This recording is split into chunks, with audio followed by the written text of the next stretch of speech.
remaja seluruh dari kelas 08 PS5. Saya di sini untuk menjawab kuis dari Bu Siska dengan mata kuliah arsitektur.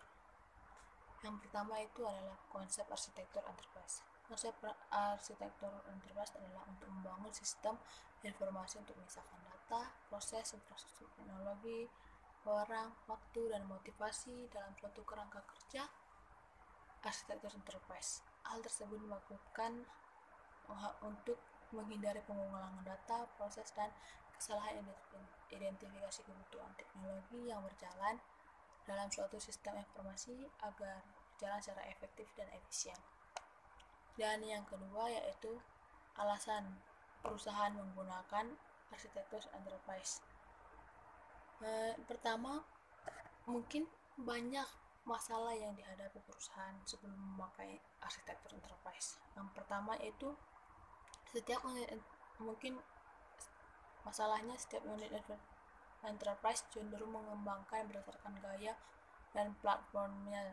Akibatnya, enterprise memiliki beberapa SI yang berdiri sendiri dan tidak terintegrasi satu sama lain.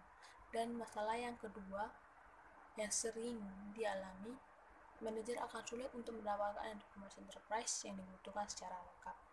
Oleh karena itu, solusi yang tepat bagi perusahaan yang mengalami masalah tersebut harus menggunakan arsitektur enterprise, karena arsitektur enterprise merupakan suatu proses sekaligus sebagai suatu produk, menjamin bahwa sumber daya informasi yang dimiliki enterprise digunakan untuk mendukung strategi enterprise. Dan yang terakhir, produk AE akan menjadi panduan bagi manajer dalam mendesain proses bisnis dan panduan bagi pengembang sistem dalam membuat aplikasi yang selaras dengan tujuan dan kebijakan bisnis. Oleh karena itu, jika kita memakai AE, maka manajer kesulitan mencari data tadi atau informasi tadi akan langsung dapat data dan langsung cepat mendapatkan data sesuai yang diinginkan. Dan yang terakhir yaitu Zahman Framework.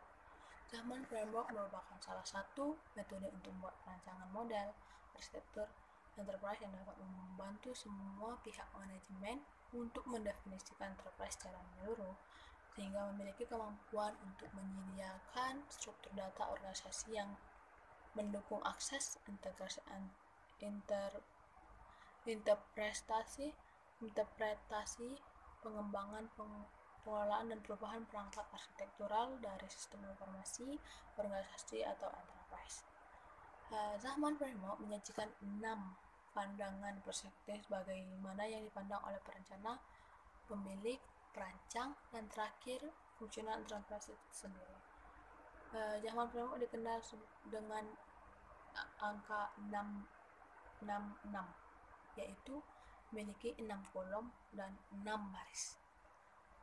1. Perencanaan, yang menetapkan objek dalam pembahasan latar belakang, lingkup, dan tujuan. Yang kedua, pemilik, penerima atau pemakai produk atau jasa akhir dari enterprise. Yang ketiga, perancang, perantara antara apa yang diinginkan pemilik dan apa yang dapat dicapai secara teknis dan fisik. Yang keempat, pembangun, pengawas atau pengatur dalam menghasilkan produk atau jasa akhir. Yang kelima, subkontraktor, bertanggung jawab membangun dan merakit bagian-bagian dari produk atau jasa akhir.